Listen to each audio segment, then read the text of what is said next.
What's up, Buttercup? Welcome back to my channel. My name's Nicole, and today's kind of sort of book tag, it didn't start out as a book tag, but here we are today. It's my favorite cover art, and I have 20 favorite books that are stacked over here waiting to be discussed because I am obsessed with their covers. I was tagged by Pat from Book Chat with Pat, and this was created by Ben at Grammaticus Books, where he in the beginning just shared a bunch of his favorite cover art and asked people to do the same if they wanted to, and then it's now a tag. So here we are today. I'm not going to do a deep dive, definitely not. I don't think we have time for 20 of them, but I don't even think I'll do a mini blurb on each of these books. I love all of these books, or else I wouldn't have bought them and owned them. I'm the person that I only keep fantastic books, so I do recommend all these books to check out, but I'm just going to briefly share why I love the cover art, and probably that's about it, because that's the point of the tag. But anyway, okay. I digress. I'm going off the path of the topic. I'm going to go with a set. Now, I love, adore the Emily Wilde trilogy. It looks so pretty. And the first book, we're just going to go in order, of course, because that makes sense, doesn't it? I adore this cover, and the hard cover, there's no dust jacket. I hate dust jackets, okay? I can't stand it. So whenever a publisher puts the art on the hardback, I adore. I'm obsessed. I need all the things. And this is just so pretty, and it has a little bit, not too much, but a little bit of artwork on the back. And I actually, a few years ago, was scrolling my Goodreads feed, and I saw this as like I don't know if it was a sponsor. It could have just been someone marked as to read, but I became obsessed, and this is one of my favorite trilogies. That's a hard word, apparently. One of my favorite trilogies of all time. The second book in this, also love. Lovely. And I love this one because it has a little fox on it, but it's a fairy, this one. It's a fairy fox, like a shapeshifter type of thing. Love it. And I also just really love the color choices. And then lastly, love this blue. The third book in the Emily Wilde trilogy, love. A little bit of artwork back there as well. Yes. Obsessed. Okay, next up. This is just so creepy, but I love it because I love creepy stuff. This version of We Have Always Lived in the Castle, the artwork on this copy, amazing. And it really does bring out the story. Like, the family is weird, creepy outcasts, and I just get that vibe from this particular copy. There are other copies that were available. I didn't like them, and then this pops out. I think it just pops. Next up, we have a very basic one, but you know what? Demon Copperhead, this version is actually very pretty in my opinion, because yes, it's simple, but all of the items on this cover connects with Demon, who is the main character, and that's his nickname. And I think that is a really great cover for a very in-depth, complex, but very compelling book that it's kind of hard to pin down because this is a retelling of David Copperfield, but in my personal opinion, this is better than David Copperfield. This is utter perfection. 5 stars, no notes. As well as the cover, no notes. I think it's really cute. Oh, we've got a nonfiction book. It's The Butchering Art by Lindsay Fitzharris, and that is about Dr. Lister. And so you can see a very well-known, it's not really a picture, a very well-known art piece. And it's a Victorian doctor practicing medicine, and yeah, you know, most of the time it doesn't work out. But I also adore this nonfiction book. This was the first book I read of Lindsay, and I think this is a fantastic cover that encapsulates the bloody history of Victorian medicine, but also shows, because this isn't, I don't think that's Dr. Lister, but it might be, I don't know. I just know that it's a piece of art that's used a lot for Victorian medicine. But yes, it's very, very bloody and disgusting during this time. So many people died because no one's washing their hands and like a bunch of other things going on. But Dr. Lister changed medicine as we know it. And I think this is a very solid book for a nonfiction book. What did I say? I said a solid book for a nonfiction book. What am I saying? I need more coffee. It's a solid cover for a nonfiction book. Okay, we're gonna move on. That was embarrassing. Oh my gosh, this is so good because it's like, The Fox Wife. That is a stunning, stunning cover. It's like it's hand-drawn. I don't know if it is hand-drawn, but chef's kiss. You can really tell and really pinpoint the woman on the front who is Kitsune, and that's not a spoiler, it's in the blurb.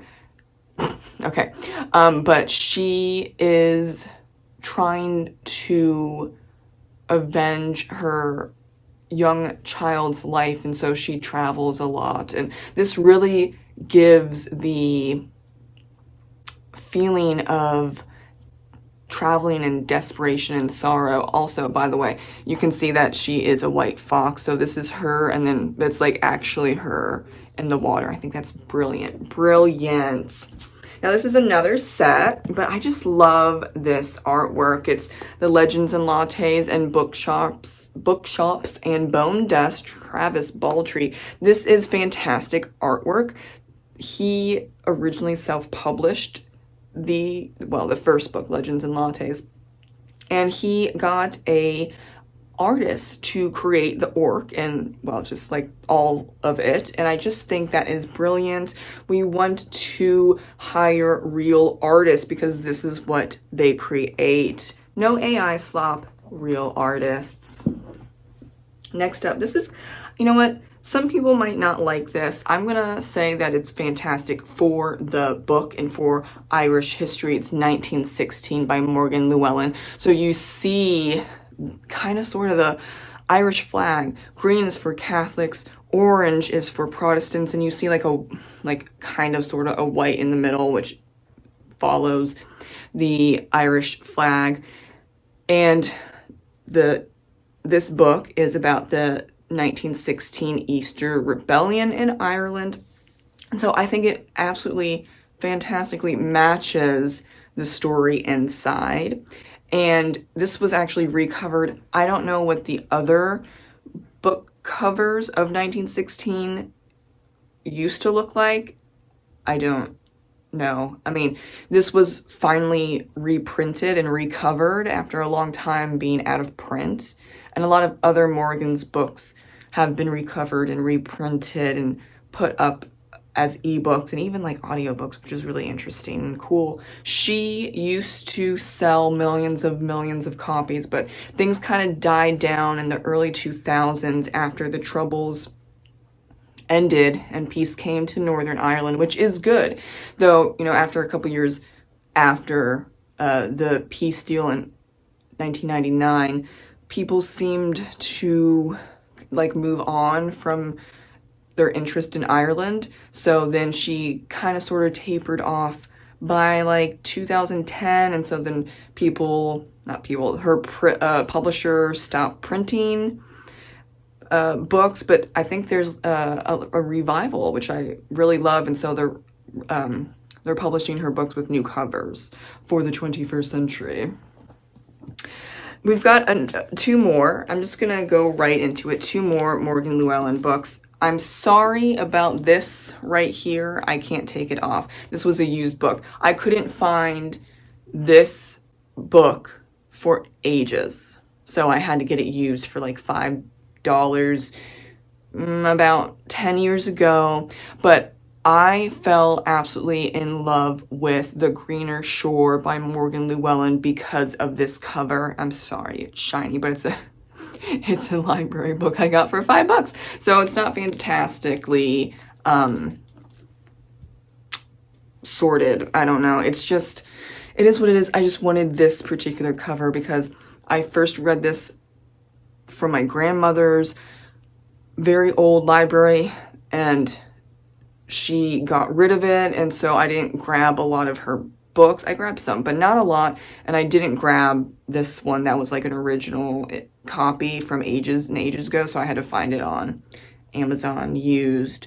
But at least I have this cover that I fell in love with when I was in middle school. Okay, another one. This is so old, but this is such a great example of what book covers used to look like. This is a little ragged, if you can tell. I think I got this for $7 on Amazon, of course, used. I don't know the company. Maybe it was like Goodwill or something. I have no idea. But this is the original cover of Finn McCool by Morgan Llewellyn. It's kind of, it speaks for itself. It's about Finn McCool. Can you see just the brilliance? The brilliance. It's so fantastic.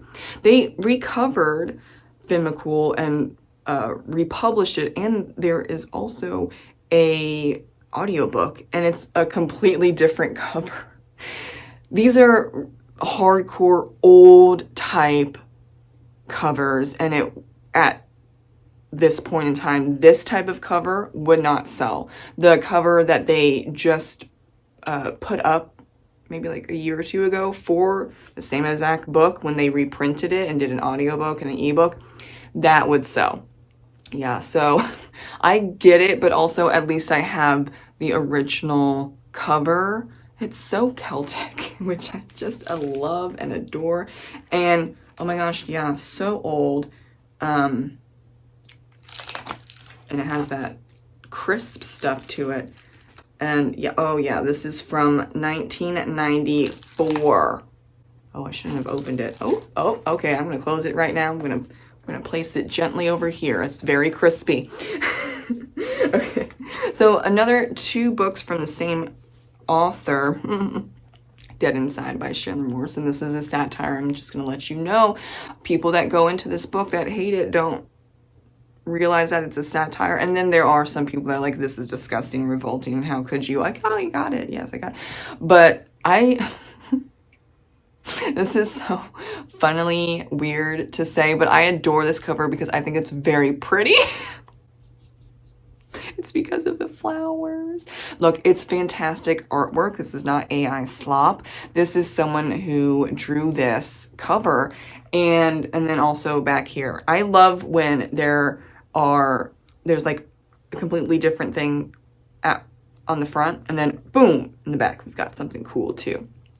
And I think it's a gorgeous cover for a satirical splatterpunk novel. I don't recommend this book 95% of the time because y'all can't handle it 95% of the time. So, I mean, yes, the cover is fantastic. I don't usually recommend it, but I needed to say that even satirical splatterpunk books can have fantastic covers. And we also, we have another Shameless Morrison, Until the Sun. Now, this is not satirical, but it pokes fun at a lot of things, and I would say it is splatterpunk still, but this is in second person, and you'll be thinking, Nicole, second person. No. Chandler knows how to write very well, and this is the only book in second person that I really love. Yeah. I've tried about a dozen short stories and novels and novellas that are in second person, doesn't work. This is the only one. And he was originally not traditionally published. He was originally self-published. He did not have the greatest covers. I think he would have told you that. So I'm not having like a hot take or anything. And this cover originally, this is not the original cover. It wasn't good.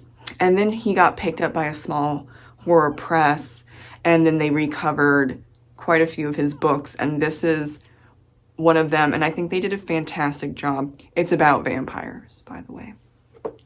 Okay, so this one, I do really love the simplicity, but it's really shiny, and I'm sorry, but it's Carmilla by Sheridan Le Fanu, and this is one of maybe two options of just getting Carmilla, the novella, on its own. And I chose this copy because it's just really pretty. It is shiny, I'm sorry, but here we are. I just really adore this cover. The other cover that I saw, not very memorable. I don't remember what it looked like, but this really is striking, and I think it matches the novella, and I prefer Carmilla over Dracula. Hot take, but I'm just gonna say, yeah, Carmilla is superior. Next up, we've got I'm Afraid You've Got Dragons by Peter S. Beagle. It is his newest standalone fantasy novel, and of course, I love it. Look at the dragons. They're so cute. This is fantastic artwork, artistry at its finest, and it definitely matches the story.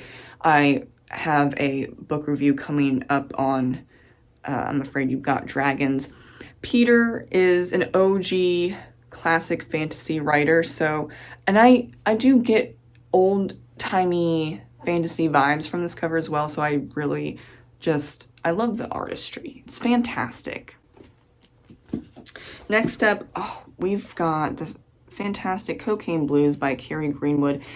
I love this style. So there's two options for you if you're going for the Phryne Fisher mystery series, which has like 25-ish books. You have the classic 1920s style, which is this. Prefer this 100%. The other option is just like pictures of, no offense, the actress, because she's fantastic as Phryne Fisher, but there was a what's it called? A Australian-based TV series of Phryne Fisher, came out ages ago, and so like they have those sets where it's like the main character as Phryne Fisher. Like, no, I want this. This is the style that I adore, and this is what I own for all like 25 plus books of the Phryne Fisher mystery series. And rest in peace, Carrie Greenwood. I really started my mystery journey with Phryne Fisher, and I fell in love with the mystery series because of Carrie Greenwood. So I am thankful to have found this series and that this type of style is available to purchase, on top of, some people like the real life picture of the actress that plays Phryne Fisher in the TV series. That's totally fine, but I think this is fantastic artwork. We're down to the last four, and we have, if I can grab it, geez, okay, we've got this Shadow Watch. Look at that artistry. This is real art, not AI slop. This was actually given to me by the author ages ago, probably like 2020. He sent it to me for free, and I still talk about this book series. It's young adult fantasy. There's 4 books in the Shadow Watch series, and this is the first book in this series. And when was it published? Published long ago. 2018. Oh my god, yeah, when I was still on Twitter. When it was Twitter. Now it's not. And I also have it as a signed copy. So this is fantastic. Really love this cover. And all of his other covers are in the same vein. So definitely recommend this series, not just because of the cover. Oh, we've got another horror novel. This is Mayfly. Look at that crazy cover. It's hilarious. and someone drew that, and I'm really appreciative of artistry yet again. Now, some people will be like, this is disgusting. Yes, probably. I'm very desensitized at this point, but I'm just looking at the main characters, like a little right here, and like the eye and the nasty teeth. And this was the first book that I read from C.J. Lead, and it is fantastical.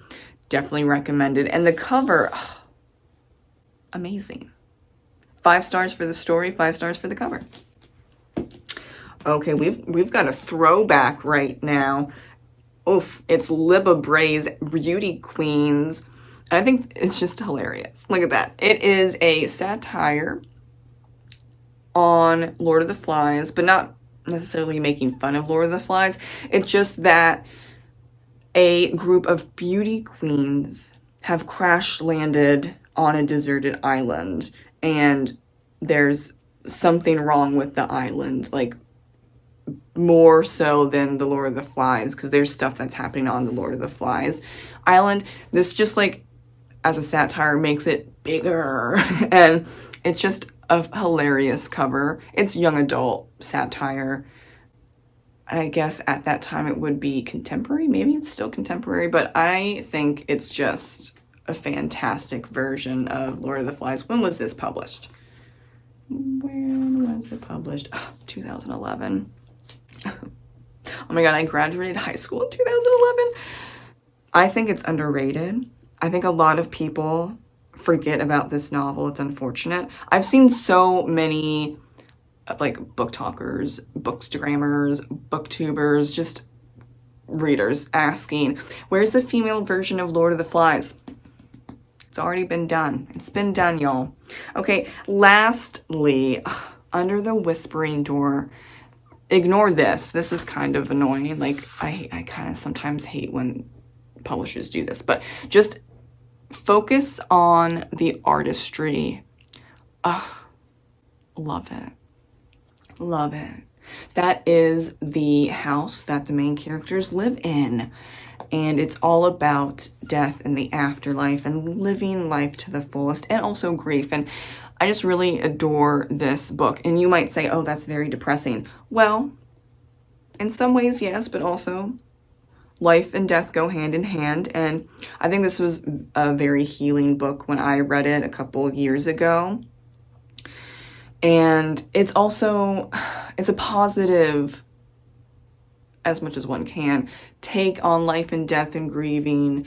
And yes, of course, 5 perfect stars for the novel and for the artwork, because you might be like, oh, it's too happy, it's too, I don't know, positive. I would say that it reflects the story, and the artwork is absolutely amazing. The house really like stands out, and I adore that. Wow, that was 20 favorite cover art, and I am just in awe of so many artists that create covers for our books. Shout out to them.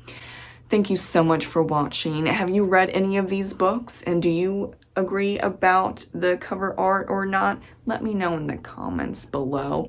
And I have seen so many people do this book tag that I'm just going to tag a couple of people. I'm going to tag Brandy, Stewart, BookBuds, and Charles. Oh, and Elaine. Let's go with that as well. Oh, and Ben. Okay, I'm sorry. If I've tagged you and you've already been tagged / you've already done this book tag, I apologize, but I'm a little behind on tags. Also, YouTube like deleted a bunch of my mentions, so I apologize, but thank you for sticking with me. I will see you in the next video. Read, write, do whatever you need to do for self-care, and ta-ta for now.